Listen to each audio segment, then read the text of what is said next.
امام اگر قرأت بھول جائے تو اسے سہو کی صورت میں بتانا، جیسے مرد ہو تو سبحان اللہ کہیں، اور اگر عورتیں ہوں تو تالی بجا کر ہم کیا کر سکتے ہیں؟ سہو، یعنی کہ انہیں ان کی بھول کو یاد دلا سکتے ہیں کہ آپ یہاں بھول کر رہے ہیں، تو یہ عمل سے نماز باطل نہیں ہوتی، تو یہ عمل ہم نماز میں کر سکتے ہیں۔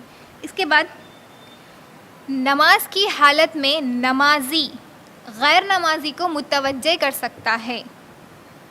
مثال کے طور پر اگر کوئی بچہ اگر آگ کی طرف جا رہا ہو تو ہم نماز پڑھ رہے ہیں اور ہمیں اندازہ ہو گیا کہ بچہ آگ کی طرف جا رہا ہے، تو ہم غیر نمازی کو یہ متوجہ کر سکتے ہیں، اسے آگاہ کر سکتے ہیں کہ اس بچے کو بچا لیں، وہ آگ میں جا رہا ہے۔ کس طریقے سے آگاہ کر سکتے ہیں؟ بالکل اسی طریقے سے مرد کے لیے سبحان اللہ کہنا اور عورت کے لیے تالی بجانا، وہ یہ عمل کر سکتے ہیں۔ بخاری اور مسلم کی روایت میں یہ موجود ہے۔ اس کے بعد نماز میں بچے کو اٹھانے سے نماز باطل نہیں ہوتی۔ اکثر کو یہ علم نہیں ہے کہ نماز کی حالت میں ہم بچوں کو اٹھا لے سکتے، گود میں لے سکتے، اور اکثر کیا ہوتا ہے جب ہم نماز کے لیے کھڑے ہوتے ہیں تو اکثر بچے کیا کرتے ہیں؟ اسی وقت شرارت کرتے ہیں، اسی وقت ضد کرتے ہیں، اسی وقت روتے ہیں کہ ہمیں گود میں لو بول کر یہ ضد کرتے ہیں۔ تو اس وقت ہم کیا کر سکتے ہیں؟ بالکل اپنے بچوں کو گود میں لے کر نماز پڑھ سکتے ہیں، ورنہ کیا ہوگا؟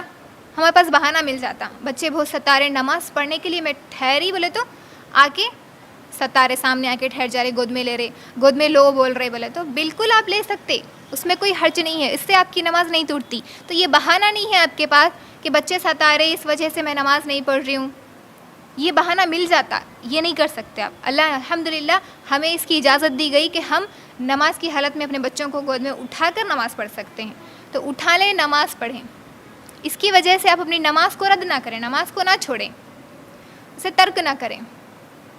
تو نماز کی حالت میں ہم بچوں کو اٹھا سکتے۔ بخاری اور مسلم کی روایت، صحابی فرماتے ہیں میں نے نبی صلی اللہ علیہ وسلم کو اس حالت میں نماز پڑھاتے ہوئے دیکھا کہ آپ صلی اللہ علیہ وسلم کی نواسی آپ صلی اللہ علیہ وسلم کے کاندھے پر تھی۔ آپ صلی اللہ علیہ وسلم رکوع فرماتے تو اپنی نواسی کو اتار دیتے، اور جب سجدے سے فارغ ہوتے تو پھر انہیں اٹھا لیتے۔ سبحان اللہ۔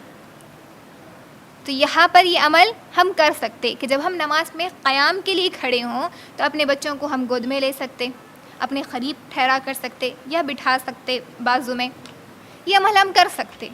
اس کی وجہ سے ہم نماز کو نہیں چھوڑ سکتے کہ بچے ستا رہے میں نماز نہیں پڑھتی ہوں۔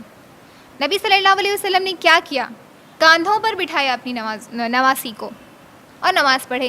جب رکوع کرنے لگے تو انہیں اتار دیا، اور جب رکوع کر لیا، سجدہ کر لیا، تو اس کے بعد انہیں دوبارہ اٹھا لیا، کیونکہ رکوع اور سجدہ ہم گود میں لے کر نہیں کر سکتے۔ تو جب ہم رکوع اور سجدہ کرنے لگیں گے تو تب ہم انہیں بازو میں ٹھہرا کر دیں، بٹھا دیں یا لٹا دیں، رکوع اور سجدہ کر لیں، اس کے بعد پھر گود میں لے لیں، آپ لے سکتے۔ اس سے نماز ہماری باطل نہیں ہوتی، نہیں ٹوٹتی، یہ عمل نماز کی حالت میں جائز ہے۔